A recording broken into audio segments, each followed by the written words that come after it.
Silver ಮರಗಳ ಮಾರಣ ಹೋಮವೇ ನಡೆದಿದೆ. ಅದು ಕೂಡ ಪಂಚಾಯಿತಿ ಜಾಗದಲ್ಲಿದ್ದಂತಹ ಮರಗಳು. ಕೊಡಗಿನ ಅರೆಕಾಡು ಗ್ರಾಮದಲ್ಲಿ ಅಕ್ರಮವಾಗಿ ಮರ ಕಡಿಯಲಾಗಿದೆ.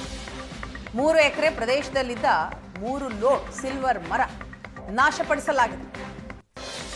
ಪಂಚಾಯಿತಿ ಜಾಗದಲ್ಲಿದ್ದಂತಹ ಸಿಲ್ವರ್ ಮರಗಳ ಮಾರಣ ಹೋಮವೇ ನಡೆದಿದೆ.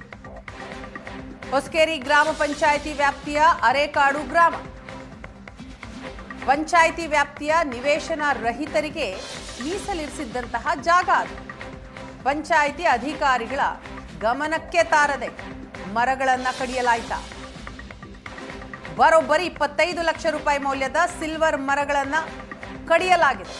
ಮರಗಳ ಮಾರಣ ಹೋಮಕ್ಕೆ ಪಂಚಾಯಿತಿ ಸದಸ್ಯರೇ ಸಾಥ್ ನೀಡಿದ್ರ.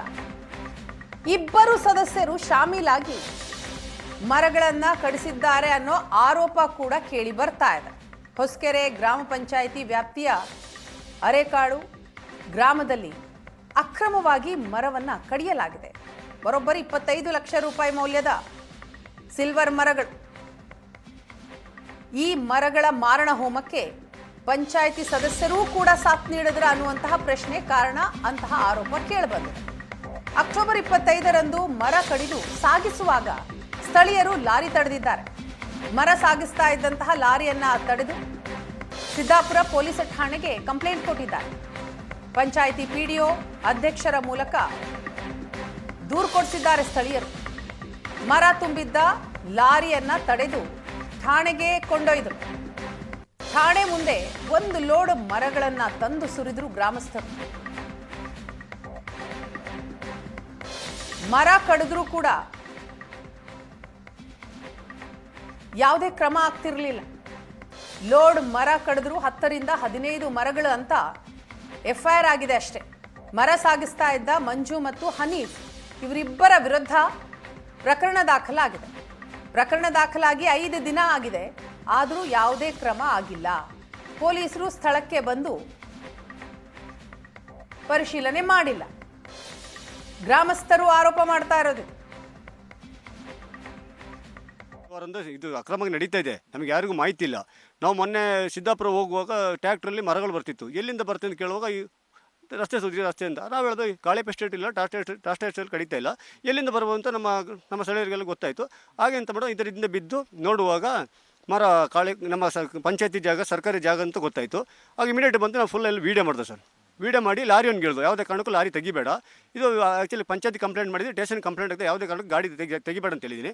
ಇವನು ಏಕ ಅರ್ಧ ಹಗ್ಗ ಕಟ್ಟಿ ಅತ್ತಿಮಂಗಲ ಜಂಕ್ಷನ್ಗೆ ಹೋದೆ ಸರ್. ನಾವು ಗಾಡಿ ತೊಗೊಂಡು ಪುನಃ ಅಲ್ಲಿ ಹೋದೆ ಸರ್. ಪೊಲೀಸ್ ಸ್ಟೇಷನ್ ಕಂಪ್ಲೇಂಟ್ ಮಾಡಿದ್ವಿ, MLA ಕಂಪ್ಲೇಂಟ್ ಮಾಡಿದ್ವಿ, ಪಂಚಾಯತಿ ಸದಸ್ಯರೆಲ್ಲ ಕಂಪ್ಲೇಂಟ್ ಮಾಡಿದ್ವಿ. ಅವರೆಲ್ಲ ಸ್ಟೇಷನ್ ಬಂದರು ಸರ್. ಇದು ಪಂಚಾಯತಿ ಜಾಗ ಆದಾಗ ಇನ್ನೊಬ್ಬ ಬಂದು ಹೆಂಗೆ ಸರ್ ಕಡಿಲಿಕ್ಕಾಗುತ್ತೆ? ಒಂದು ಗಿಡ ಕುಡಿಲಿಕ್ಕೆ ಕಡಿಲಿಕ್ಕೆ ಆಗೋದಿಲ್ಲ. ಅದರಿಂದ ದಯವಿಟ್ಟು ನಾವು ಹೇಳ್ತಾ ಇರೋದು, ನಮ್ಮ ಪಾಪದವರಿಗೆ ಮನೆ ಆಗಬೇಕು ಅಂತ ನಮ್ಮೆಲ್ಲರೂ ಇದು ಅನುಭವ. ಅವರಿಗೂ ಇಲ್ಲದೆ, ಪಂಚಾಯತಿ 1 ರೂಪಾಯಿ ದುಡ್ಡು ಇಲ್ಲದೆ, ಇವರು ಯಾರೋ ನಮ್ಮ ಪಂಚಾಯತಿಲಿ ಯಾರು ಅಂತಲೇ ಹೇಳೋದಿಲ್ಲ. ಅವರು ಏಕಾಏಕಿಯಾಗಿ ನೆಲ್ಲೂದ್ಕೇರಿ ಮಂಜು ಮತ್ತು ರಹೀಮ್ ಅಂತ ಹೇಳೋರಿಗೆ ಕೊಟ್ಟು ಅವ್ರಿಗೊಂದು ಕಡಿದಿದ್ದಾರೆ. ಯಾರು ಕಡಿದಿದ್ದಾರೆ ಅಂತ ಗೊತ್ತಿಲ್ಲ. ಆದರೆ 24ಕ್ಕೆ ಹಸ್ತಾಂತರ ಆದಾಗ 25ಕ್ಕೆ ಸಾಯಂಕಾಲ ಫೋನ್ ಬಂದಿದ್ದು. ಅದು ಸ್ವಲ್ಪ ಪ್ರದೇಶ ಎಂಟ್ರೆನ್ಸ್ ಆಗಿಲ್ಲ, ಕಾಣುವಂಗಿಲ್ಲ. ಎಲ್ರಿಗೂ ಸ್ವಲ್ಪ ಒಳಗಡೆ ಇದೆ ಸರ್, ಇಂಟೀರಿಯಲ್ ಇದೆ. ಅದರ ಕಾರಣ ಗೊತ್ತಾಗಿಲ್ಲ. ಎಲ್ಲರೂ ಮನೇಲೇ ಇದ್ವಿ. ಅವತ್ತು ಸೆಕೆಂಡ್ ಸ್ಯಾಟರ್ಡೆ ರಜಾ ಕೂಡ ಇತ್ತು. ಆದರೆ ಕರೆ ಬಂದ ತಕ್ಷಣ ಎಲ್ಲರೂ ಸೇರಿ ಅಲ್ಲಿ ಬಂದು ಸೇರಿ ಅದರ ಜಾಗನ ವೀಕ್ಷಣೆ ಮಾಡಿ ಒಡನೆ ನಾವು ಪೊಲೀಸರಿಗೆ ಕಂಪ್ಲೇಂಟ್ ಕೊಡ್ತಿರ್ತೀವಿ. ನಾವು ಇಲ್ಲಿ 15 ಎಕರೆ ಜಾಗ ಬರುತ್ತೆ, ಪೈಸೇರಿ ಜಾಗ. ಇದರಲ್ಲಿ 3 ಎಕರೆ ಜಾಗವನ್ನು ಸರ್ಕಾರದಿಂದ, ಅದು 15 ಎಕರೆ ಸರ್ಕಾರ ಜಾಗ, ಅದರಲ್ಲಿ 3 ಎಕರೆ ಬೇರೆ ಡಿವೈಡ್ ಮಾಡಿ ಜನಗಳಿಗೆ ನಿವೇಶನ ಮಾಡಲಿಕ್ಕೆ ಅಂತ ಮಾಡಿಕೊಟ್ಟಿದ್ದಾರೆ.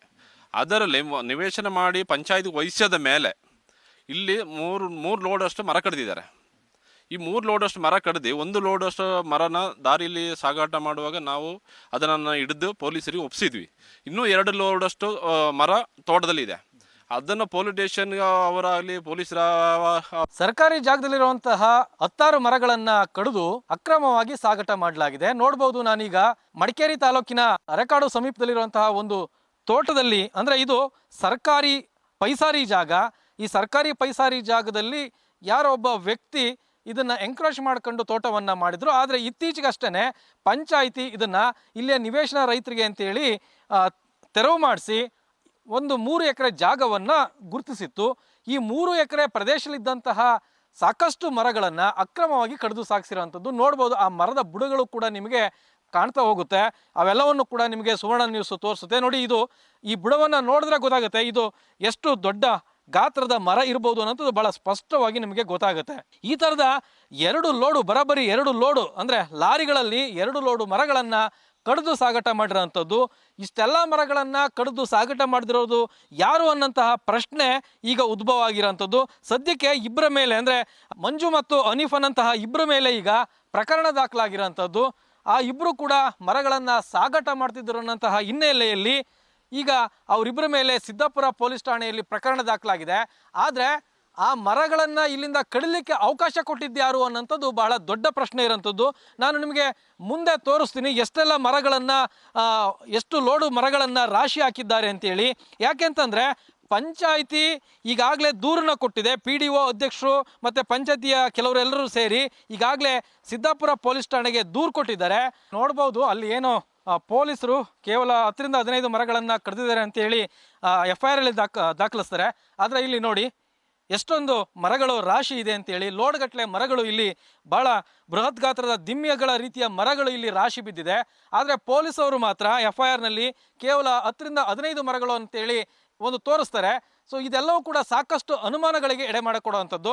ಮತ್ತೊಂದು ಕಡೆ ಪಂಚಾಯಿತಿಯ PDO ಮತ್ತು ಅಧ್ಯಕ್ಷರುಗಳು ಏನಿದ್ದಾರೆ ಅವರು ಕೂಡ ಯಾಕೆ ಈ ಪ್ರಕರಣವನ್ನು ಗಂಭೀರವಾಗಿ ತೆಗೆದುಕೊಳ್ಳಿಲ್ಲ ಅನ್ನೋಂಥದ್ದು. ಅದೊಂದು ಪಂಚಾಯಿತಿ ಅಂತೂ ಯಾವುದೇ ಕಾರಣಕ್ಕೂ ಈ ಮರಗಳನ್ನು ಸೇಲ್ ಮಾಡಿಲ್ಲ.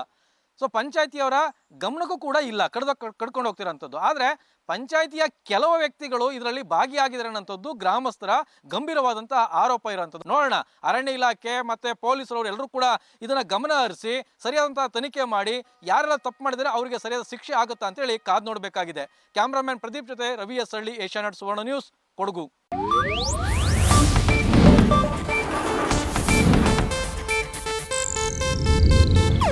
ಇದು ಏಷ್ಯಾನೆಟ್ ನ್ಯೂಸ್ ನೆಟ್ವರ್ಕ್ ಪ್ರಸ್ತುತಿ.